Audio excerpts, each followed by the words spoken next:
Fiemalie'anga au o fuaki ngā mamani katoa. Ke oa nā pukutu o mauloto umaa hamo manapahe. I fo laumari e o haerea ai maulotu me mauwhawhiangai ke a Fiona.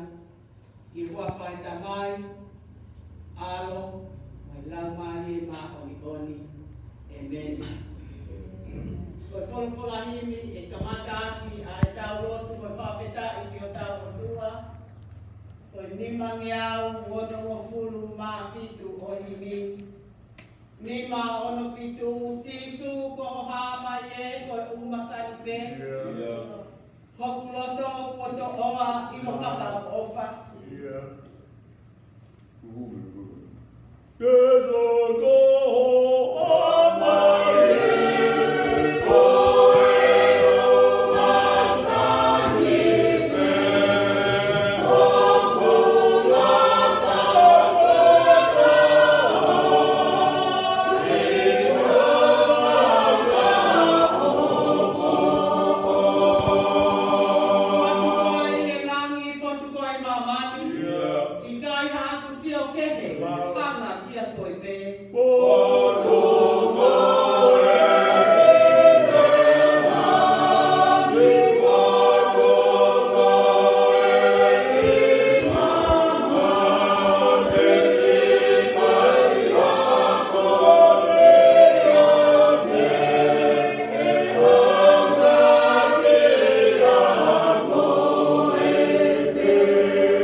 Sisu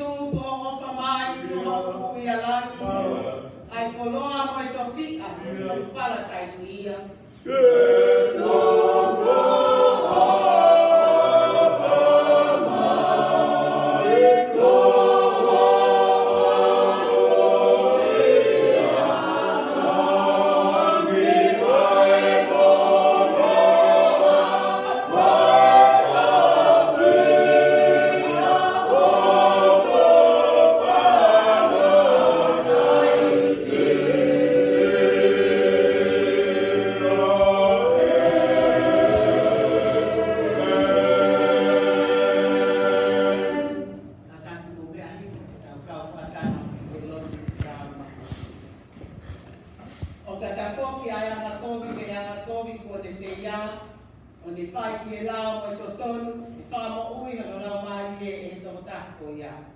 Ko e whei lau ke o tua, ko e lau maari e lau bea, ko e loto lau bea mo mawhespesi e kai toka i e a Fiona. O kui e eki ko tau o tua, ai whai mesi ko e whawhaka mole mole, e kua tau anga tū ki a te ia, pe a kua i kai te tau whakao ki a leo sihova ko tau o tua, ke fōu i ngai lao, nā ni whakotū i o tau au. Kau tū mua o alu ki e ki tamai ki a pehe ki a te ia, a la tamai, ko whai anga hala ki e lagi kai tau tonu ki a te koe, o ki kai i teo ke i tau ki lau ko whoha. O wana ki whakamau i no tamai o e ki ko ki tā, ke ino ao o kui kai hataha mo ui tene toku hia. Si kai ngā o wheina, o kue ki tau tōru ke toi tapu i e ngai pot ke tau whakaha, upet ke tau ngai anga ala mo e anga tōru. Pea ke oa nā tau kā uwhiwhia i e ao tua mafi ko e tau tamai o ki te mani. Kā ke tau whakahape i e anga vai mo e anga manu. Mo e loto whakato mala mo tau o fua, o hi ke tau mahu no whakamore i e anga lelei mo e alo ofa a e a fio. Ko i au ko we ki naki ai te teki mo tōru ko whakatahani. Ke tau unu atu ki e a fio anga alo ofa i e mo oni o e loto mo e anga vai. Pea mo wangi mui ki a te au. Ke tamai mafi mo alo ofa. O mau anu noa pe o a wheme o ngani ngā rā o ngane ko whakasipi he. O lai whau e mau mui ke ngai whio i mohori a mau loto. O mau i o ngai la mau i oni. O mau se aki a ngai me ana to tonu ke mau whai. Ke kua mau whai a ngai me a koi a nai kai to tonu ke mau whai. Ke a opi kai a mau malohi. Ka ke alo whamai a Fiona ki a ke pi mau tonu koe kawanga halau hausia. Ke whamore mori a ki mau tonu petene mau ngahi anga hala. Ke whamori haki a ki mau tonu whakatomala. Hange ko ho ngai tala au ka te whakaha ki mamani a kalai Sisu ko mau eiti. Pea ke tuku mai e tamai alo ofa ko hiko e ne awhio. Ke mau mo ui a ki a mui a ma whakaotua mo ma oni mo whakaotopoto. Ke omo o rere iai o huafa tok tapu, amen. E Sihova, o mau kore ki a te koe, ke whamo ui o katai me mau ngahi a ngahalang. Ko hi ke mau atatai i o alo whame ngai ngai ai a ngahala. Ai a ko mau whai kua mau vai, pea mau kore. Ke he whaati mai o lau maari e ma oni. Ko hi ke mau whiani a ngai mea e hoho i ai o whingangalo. Pea ke ma mo lelei hono toi o e mau mohui. Kai whai pea mau kosi a whia angata i ngata. Ia Sisu klaisi ko mau eiki. Amen. O e matamai o pui.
Kalesita, o mea pe o lunga, tau lau Fiemalie'anga ai Psalm 67 on the Hebrews. Remain standing, we'll responsively read Psalm 67. E laua te vesula ki, o tai mai te vesi wa koina pe o pātu i ke screen. Ke au ofa mai ai o tua o whai o tātu e kina, te whakauno mai o no fofonga i ho mou loto ngā sila. Kai uno mai mamani, mo whakamani o loto Ke whamalo ai kakai kia te koe Elohimi, io ke whamalo kotoa kia te koe e ngahi kakai.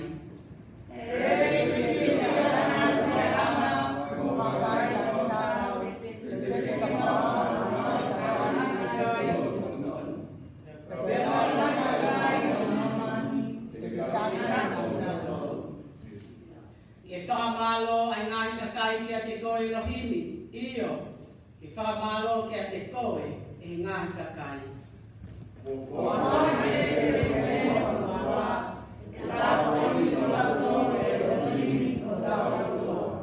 E tā puaki ki tau tolu Elohim, tau lawhata.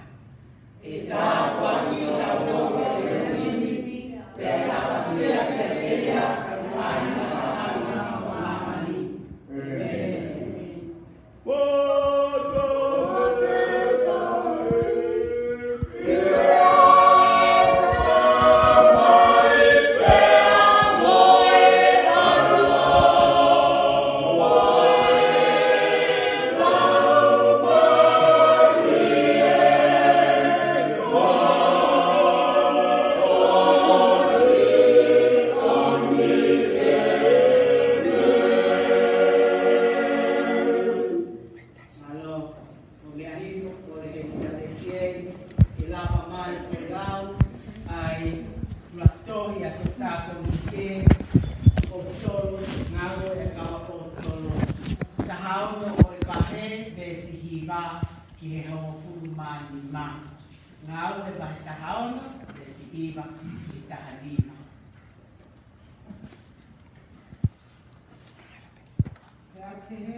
Te a whātau iri a te tine ko ia ki a paula, mo ki mātoro, mo taraka ke he. Koe kau si anamu, koe kau tamai o eki ai o tua e tau kotu.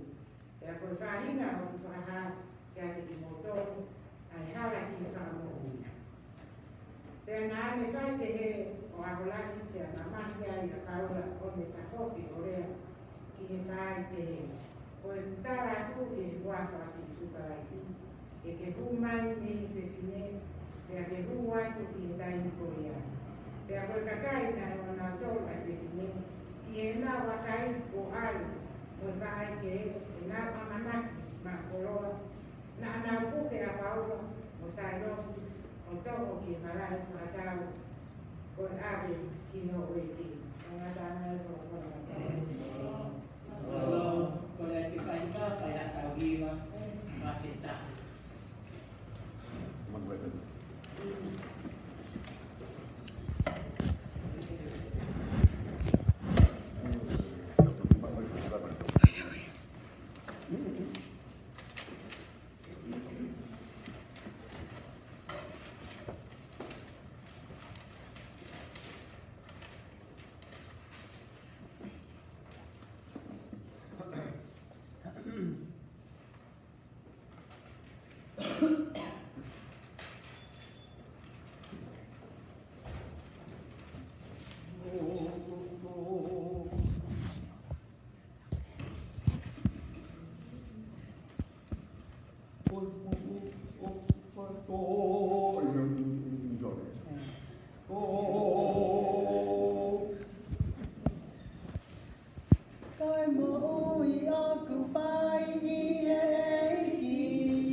te a moe Fiemalie'anga, moe te Kaveinga pe o wha, o stau mahu ai pe ai fia moe whawheta.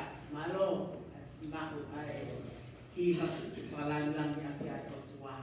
Kore atu ki he ki tangata ko si o ki wahu si hoi, ke lava mai o lau, ai re soni ono tolu, tohi whakaha ua taha o wahe e tō hulu o tōna nai resi anong kia he ahon nalo.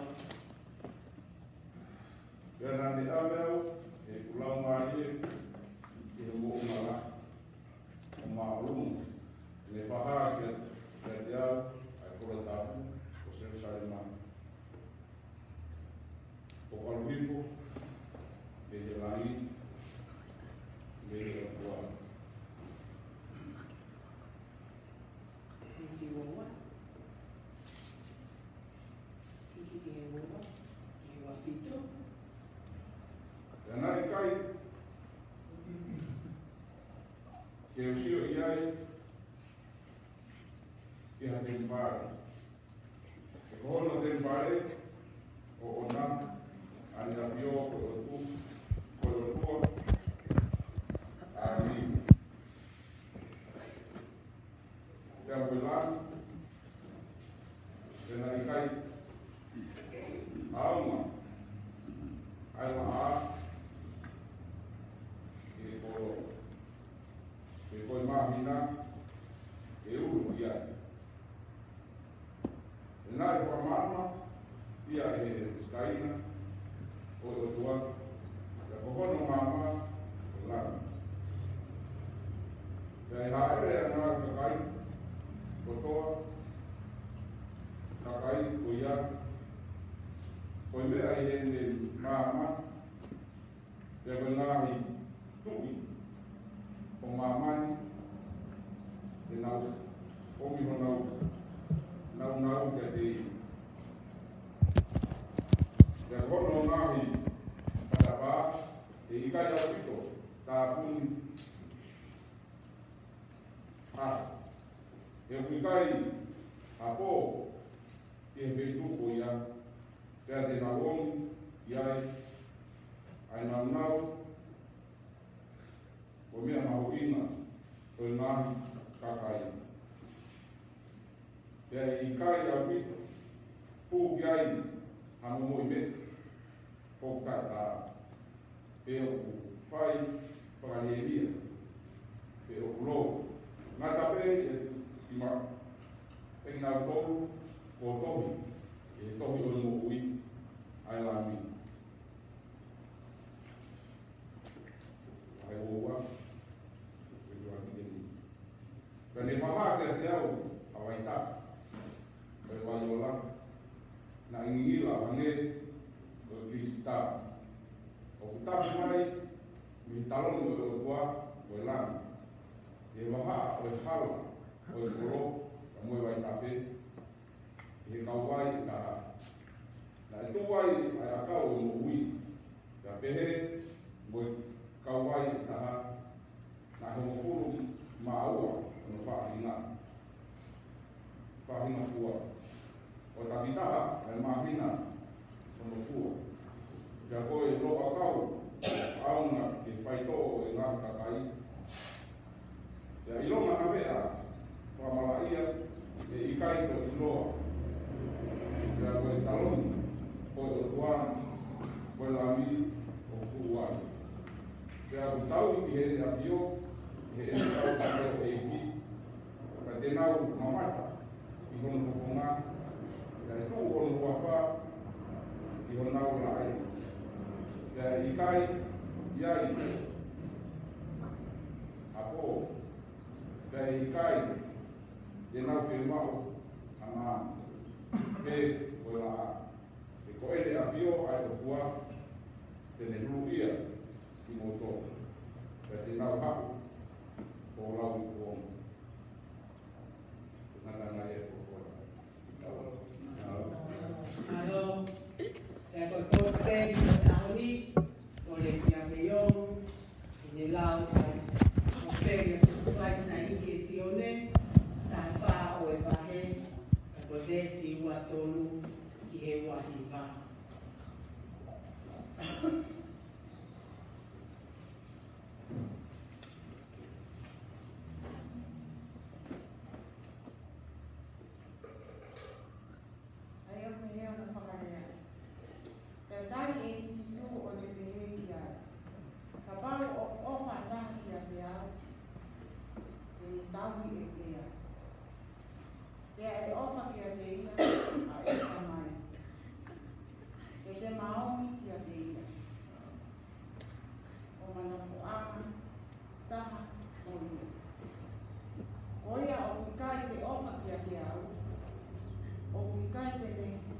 kau e kumatia.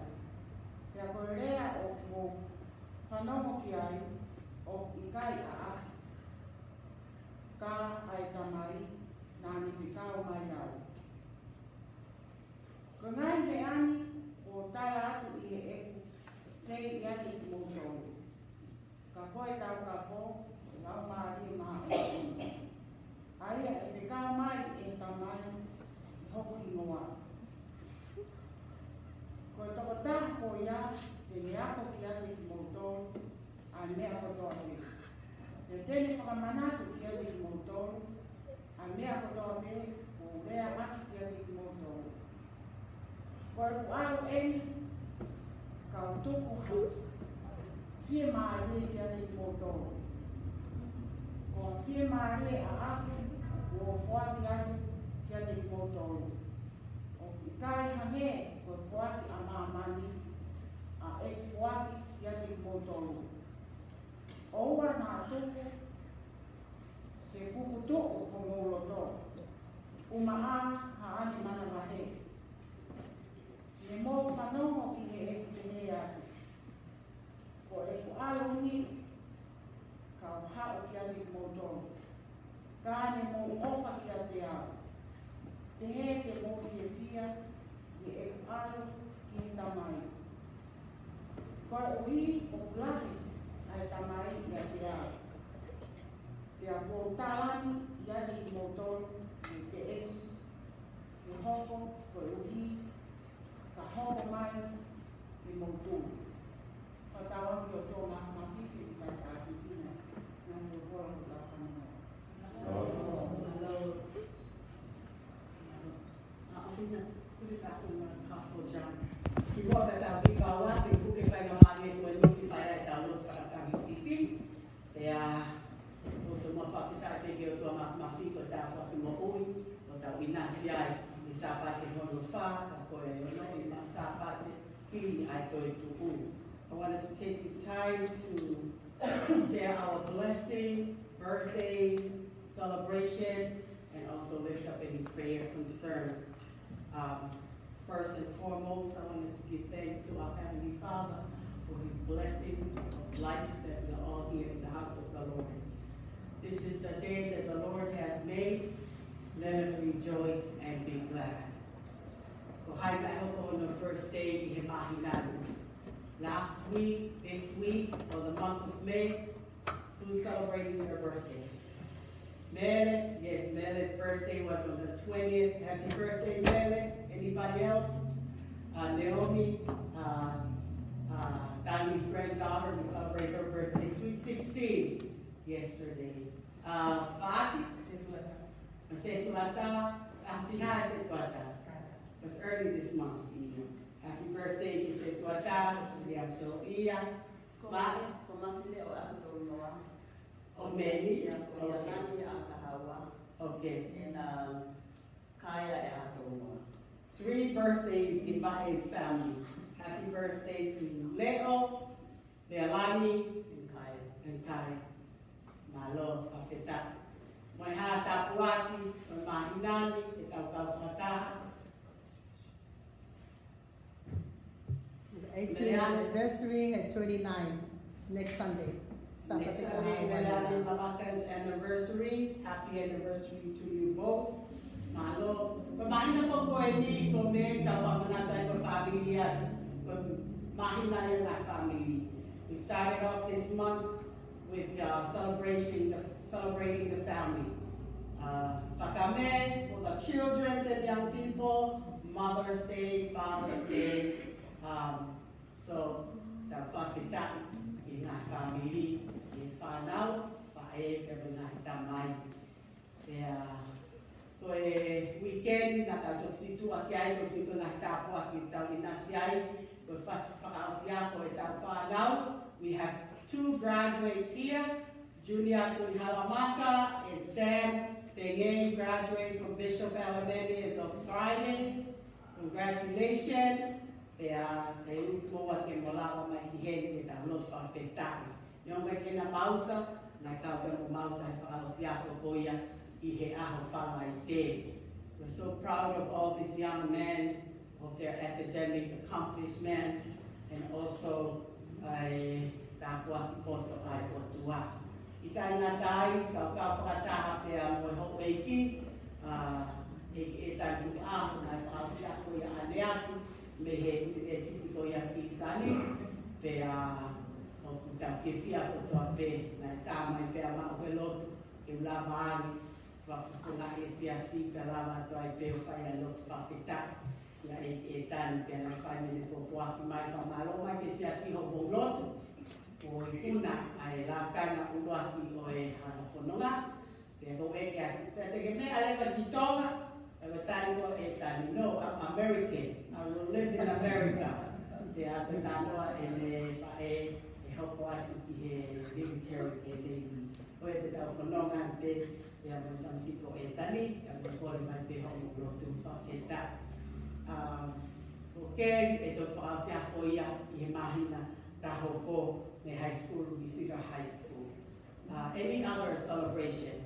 Mo te tāpua ki te taunasiai. Also, our anniversary is the same as Fiemalie'anga Waka. On the 29th, 18 years. So that's next Sunday. Happy anniversary. Mohina. Same days, same years. Yeah. So yeah, after Tonight, we want to talk ki kita whakata, na tuak na binang like sa tuata, i talo tu,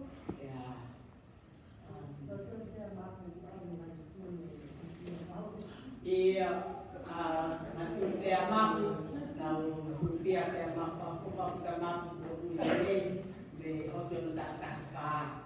Pamalo lai ko kele fa for Fatima Julia. This is his raise from his graduation. Yang kawal ke saya kat. Porque vale porque kau vale yang mesti kat. Pamalo kawal kat wang ate. Yang mesti apa yang terjadi tadi yang muncul. Ihe kalau tu macam ai katoanga ai kamata ai kelas pai ko esap itu nak kahapu.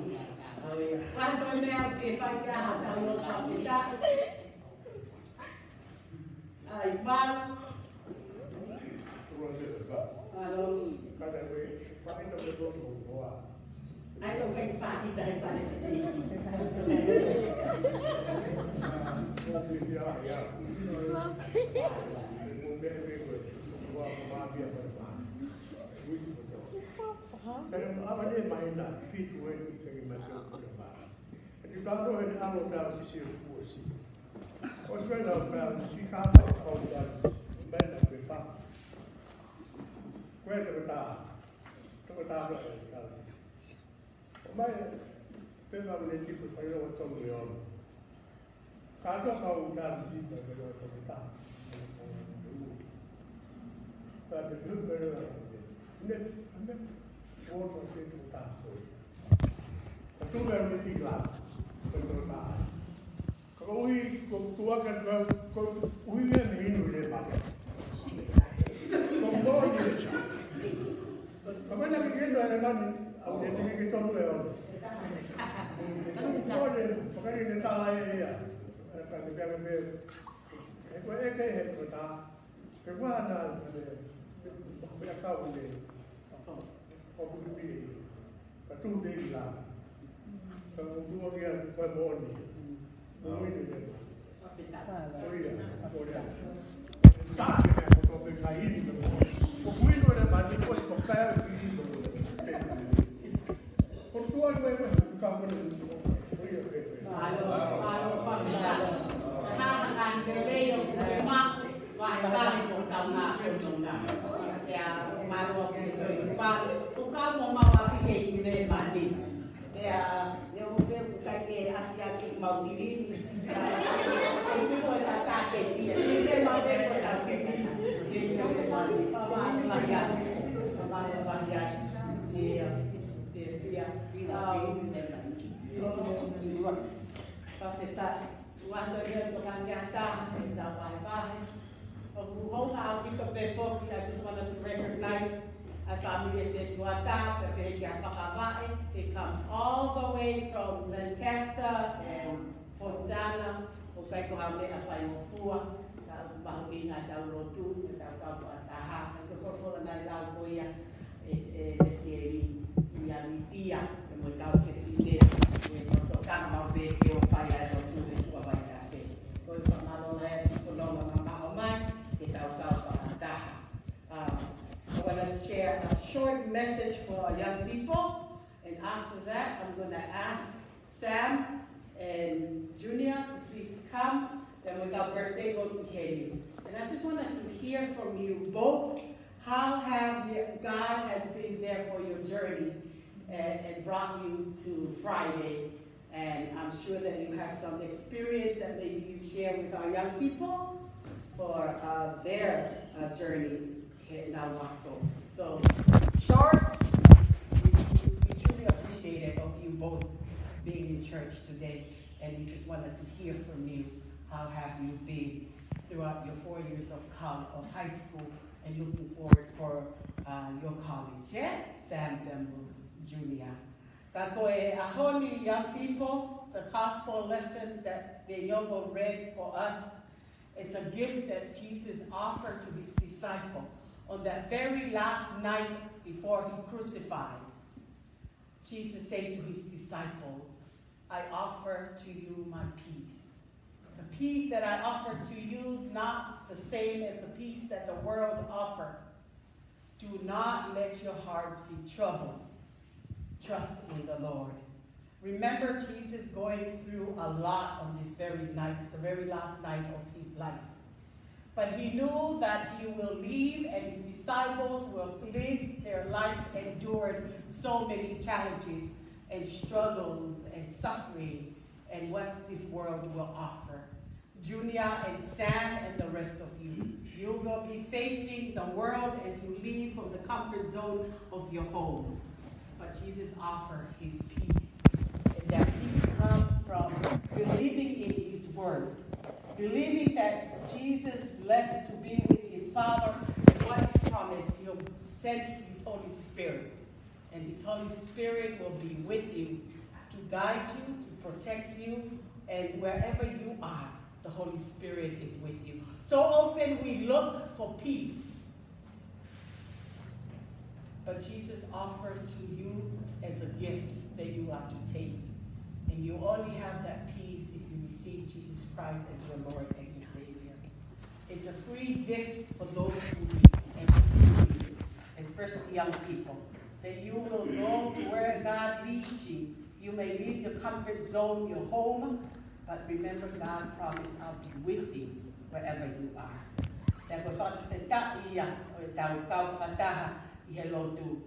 Neongo na ewo e Sisu ko po whakaosia mo ni kawako. Kana ani foaki ai nonga pe mo Fiemalie'anga o foaki e tokotako to ape. But you must obey his word. Those who love God will obey his command, and God will strengthen them when they come before the world. Oya o ko whawhita i a koe ke tau whataha ko Sam, and Junior, please come. If I may have enough, share a few words of how God has been in your life throughout your journey these last 4 years. I'm sure it wasn't easy, but because of the support from your parents, the prayers of everybody here, and for who you are, of the faith and trust in the Lord that brought you to last Friday as we come to witness what God has done in your life. So Julia, please come. And Sam, hindi ko yan. Tanto pilot ko rin ang birthday. So Sam, yeah, and maybe share with us what you're going to do next, where you're going to be. Everybody know where you will be, so we'll keep you in our prayers. When I first started high school, it was rough, but I always pray to God that help me through whatever I was going through. Moving out here to California was hard too, but I think thanks to the Yankee and family for helping me and my mom.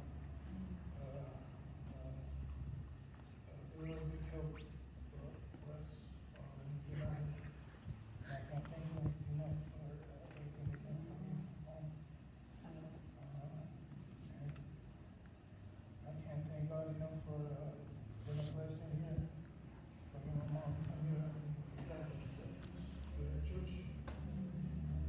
Yeah.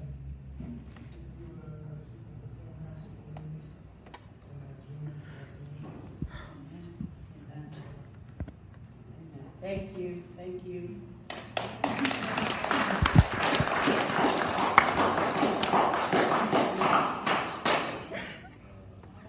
Last 4 years for me has been bumpy roads, but also successful journeys because of what I'm here. I just want to thank God for the process that led into. The first couple of years, I wasn't so great at school, but I was out of time. But the main thing that I worked on was keeping my faith in God to help me with my weaknesses, and that's what led me to becoming a better education, college, as well as helping my parents, pushing me to do things I don't want to do. I want to thank them as well, and just coming to church every Sunday and make sure that I put God first in everything I do. Hello.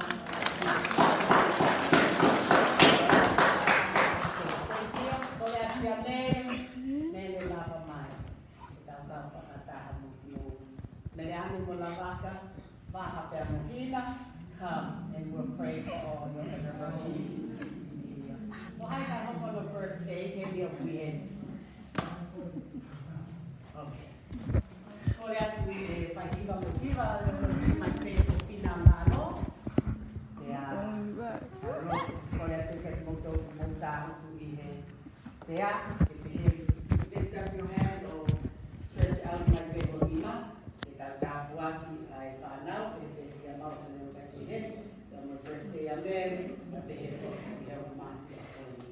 Mahi ka oi waha.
Elementary, middle school, and high school, to be Fiemalie'anga, o nau wha, o toki o whakamama, ki ta haku, o whamiri, o sias.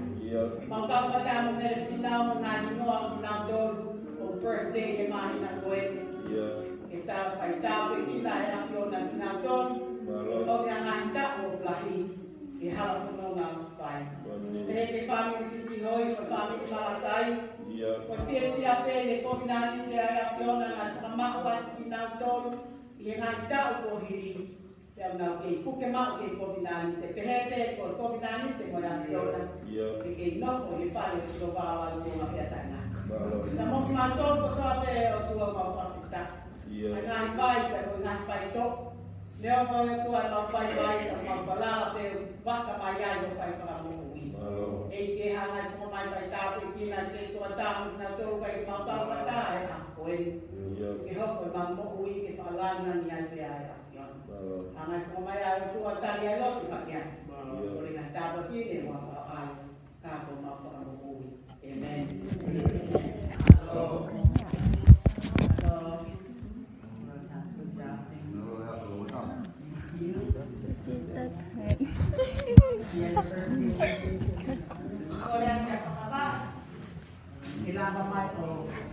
Your recording is beautiful.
May the words of my mouth and the meditation of our hearts be acceptable to you, Lord, and our Redeemer.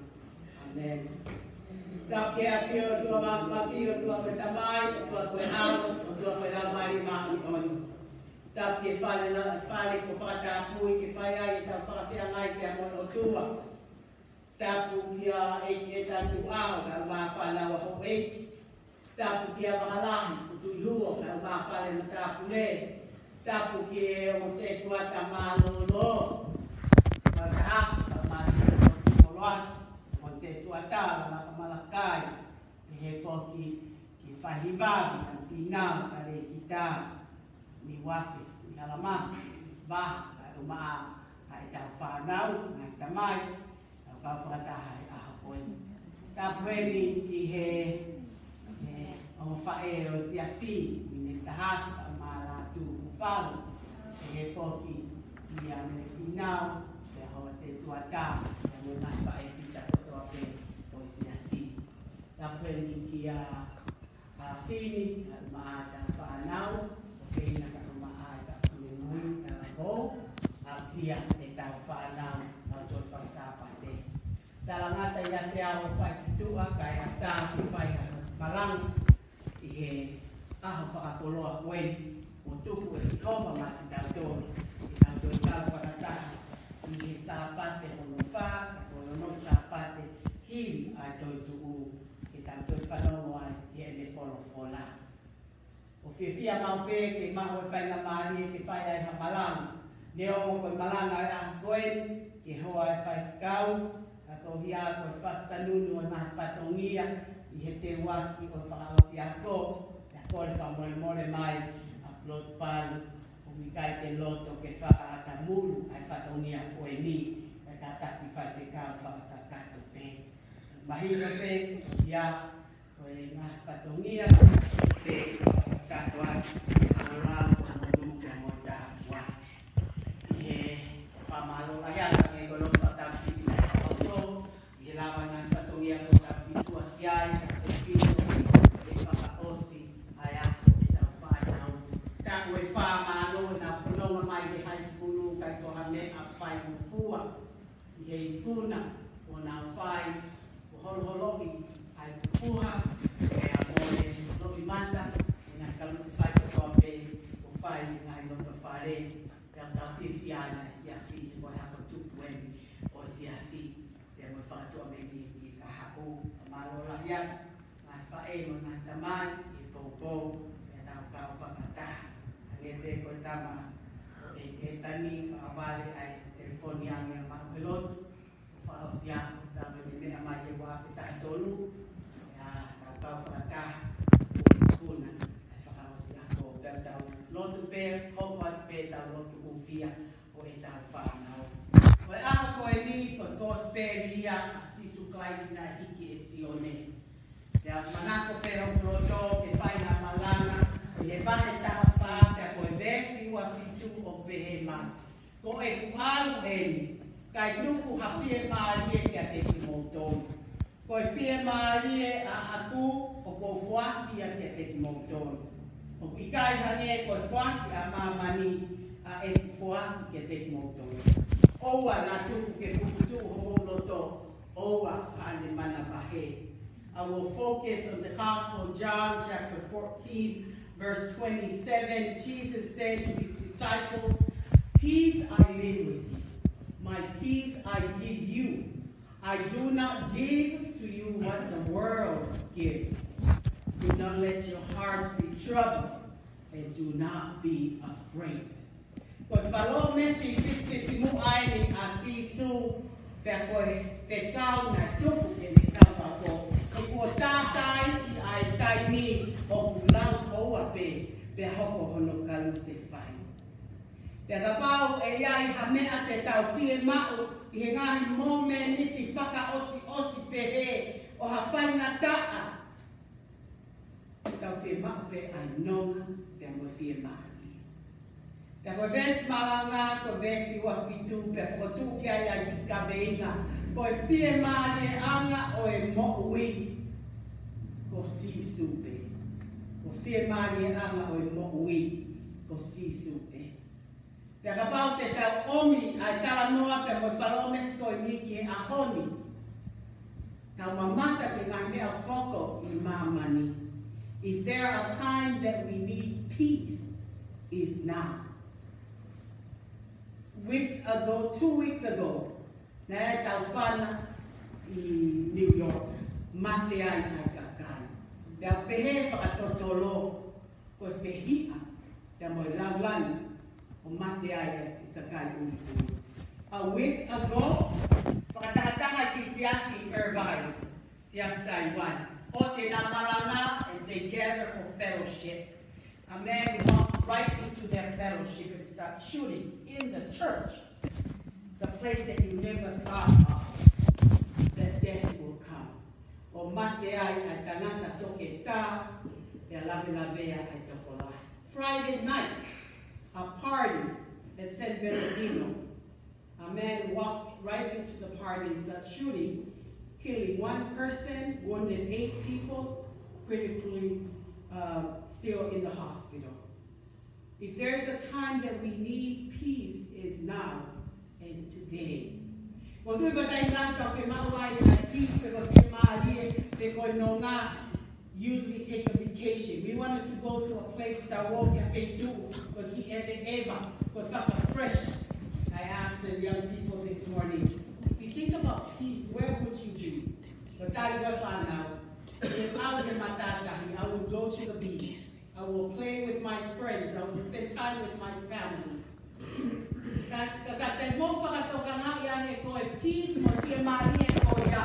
Kaya ang kia whentu, tau eva ke casino, tau au ke wharekai, tau kuna ki ngā whentu. Ko kumi a Fiemalie'anga te a mo noa, ko fresh mo Fiemalie'anga.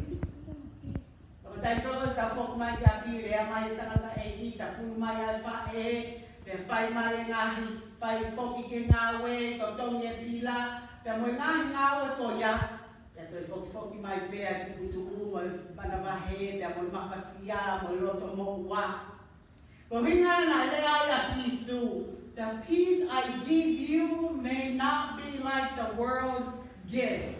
Okay, ke tatau ai Fiemalie'anga mo nonga ko fuaki ke mo tolu o hange ko nonga fuaki atu te mamani. E ko nonga ko fuaki mo Fiemalie'anga ko fuaki. O nofo maku ia he loto o toko taha ko ia. O itai ko nonga whakatua sino pe ke maha malo loa sino. Ka ko Fiemalie'anga o talanoa kia ia Sisu. It's a peace that is still in our hearts, and no matter what we endure in this world, we still have that peace within us, and we're able to face the challenges of this world. Kapere ba Sisu, opsai ke palu. Kai tupu a Fiemalie'anga ke mo tolu, ke nofo mau I homo loto ke mo lau Malie. Pe neo a te kawako, te mo whikaulaki mo ha a whainata a la whenonga. Te mo mau pe a nonga blau kia ia Paula ia Filipai vai whawes ki tū. Pe a koe nonga e o tua ma mao I tatai o e ata mai ko toa pe. Pe neo a te o tau mo ua I ngā parapare mo e mamani koe ni. The world will give us more than we can handle. But when we have God's peace in our mind and it's still in our heart, we'll be able to face the world that we live in with God's peace. Siasi e angoi ko tano mali e tohi ngā we apostolo. Ui a Paula me ka kisai pare ke nau alpi Mastonia. Pe a atu ki tai laiso, pe a atu en ki Filipai. Pe a fe e he sapa te. Taime ke whainata ai whakatanga lot whakarisiane. Na e hola e kakai ke tua kolo o whaia I nau whangi lotu. Pe awa ia Paula mo tau a ko nau alpio wakai ke whahu ai kakai te tine ke tua kolo e ngai mai ta te o whaia nau lotu ko asa pate e. Pe nau whanonga, pe nau iloa ia kau te tine litia, ko te tine nai moko ua I community e nai whakatala noa ko te tine nai whakatau ki peni kuro kura. Ko kakai o moko ua I kolo. Kana e mahu e mitia ai kosperi pe a metania Sisu Kalaisi I ngai malanga nai whai e kawako. E koe ahu sa pate kotoa pe, o nau alu e tua pai ta wheo nau lotu ai. Te hea koe teira paula pia mo i monte pia mo i kau ako, mo i konga i kau ako, pia nau kau whakataha i e lotu. Pia ka mata ia e mawhola o i kōsperi, pia manatu i ko taimeni na ka kahai ai whakatanga e loma, kuleanga loma e lo whakaristiane. Ko hina na lea Sisu he loki i olunga, e haua e lau mare ma o ni ko homo tau kapo. My Holy Spirit will come to be your counselor, to be your teacher, to constantly remind you that God is with you. O usai ke alu ke kutamai ka tukumaya lau mare ma o ni. He kapau e ke afio pe a Sisu ia i Jerusalema pe a mo siutea te tau fefe he aha koeni. Ta koe lama le mautoni ko fefe ha potu e iaia e tau Kalesita mo i kakai o tui ke o tua. Tene hoko koe tau kapu, tene hoko koe whai ako, pea tene whakamanatu kia tau tolu. O awhio pea o tua i tau lotonga. Pea koe lama li e ia nai whanonga pea mo paula mo i kau wako, pea koe lama li e ia nai ne riliwa e atamai. O ni tia, o ne tari ai kōsperi, pea pehe na mamata kia ia kakai kotoa pe, na ngau e whakapisnisi kia ia ni tia, pea na womi o pataiso, o na tari ai kōsperi. O ka mata ai ke mawhola ai kōsperi, pea mo sias whakaristiane, i tau e ua ngea u kohiri, pea tau ke kau whakataha, i whakamanani e kia Sisu. Ko malaka Sisu na whai mo ngā mātiwa he o no, do not worry about anything, what you will eat, what you will drink. God will take care of you. Trust in Him. Neo mai peha peitu te tau iai, tako malanga Sisu na whai mo ngā. Oua te mo puputu, o te mo tokanga ki hamea te mo kai, te mo winu. Nā mo e lire o e wao, mo e manupuna o e ata. O whai e o tua, whewhe koe pia mo au. He koe tau puputu pia mo e mana wahe, pia mo e taimiko ku arai tau ngai whakakaukau e ngai mea mamani koe ni, kua paupe ke hoko ia. Ka koe ia o kune maua e lau mai te maoni o ni, o nofo ia i o mo ui, te ke mau ai nonga koe ia. Ko taime rahi tau maino koe no ngā, koe absence of conflict. Peace means absence of conflict and trouble and suffering. The peace that Jesus offers is the peace that you have instilled in you in the midst of unrest and suffering and hardship. You still have peace. Ako nonga mo Fiemalie'anga o tua. E o atu ia kia te koe. Te kua paupe ke tau laki tau tono e whainata al halafononga. Tai kehe aia toko taha ku tui kia Sisu, pea tui ki he me kōsperi, mo e toko taha ki kai ke maku e lau mani ma o ni. E hoko mai pe whaingata a tō, hoko mai pe palopale ma whakawhepaki, e hoko mai pe a ngahi whaingata a o ku more ai amanaki. Ka hoki nau tō te nau maku ai Fiemalie'anga o tua. Te nau tō whakamaka tō, te nau whanonga atu pe. O hange koe whanonga atu ai toko tōru koe ni i he li ke whoni se a whi.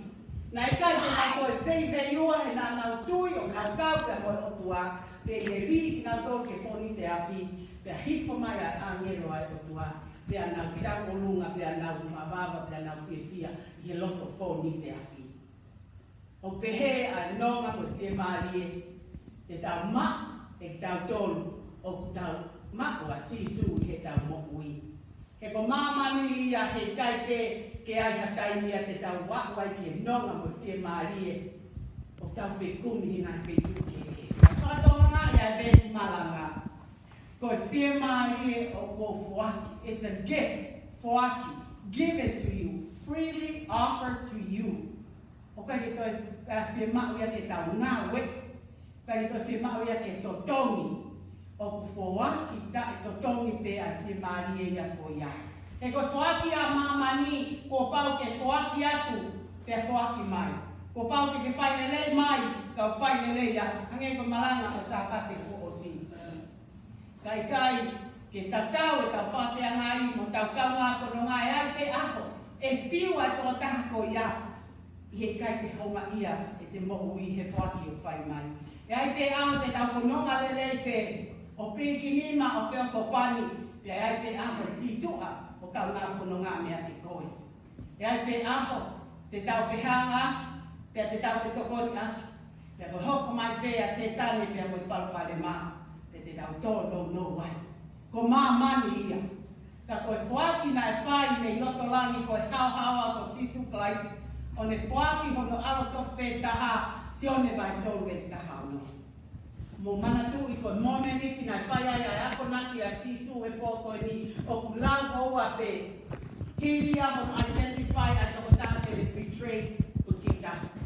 Pea ni whokia ka sitasi, hiria a ene toa e peso ni vai, pea mo tau eri o fulu e mae o ni kau ako. Hiria ni ne palo mesi, mo te ofo o whanu, o mea pe ino ai mo toru ko hoka ka. Hiria ni ne palo mesi e nā tonu, o kusai te whanu. Ka hifo lau mare ma oni, o nofo ia e te mo tonu. Te ne ako ki mo tonu, te ne whakamanaki e ki mo tonu. O tui ko tala roto ai o tamai o eiki koe. Hiki mai a pere te amo 4 years ago, haki heni. Na hiki aki mai ai tui mo whalala o tua. E nai lotu mai o grandma mere te amo family. Whawhetai o ki ai pea i ki mama mo ki potsiasi kai ka tonga ke tau kau whatak. Whawhetai ki ai pea tangata koe coach, i no tau matakari, ko ni wafe o kune popo ke whanau.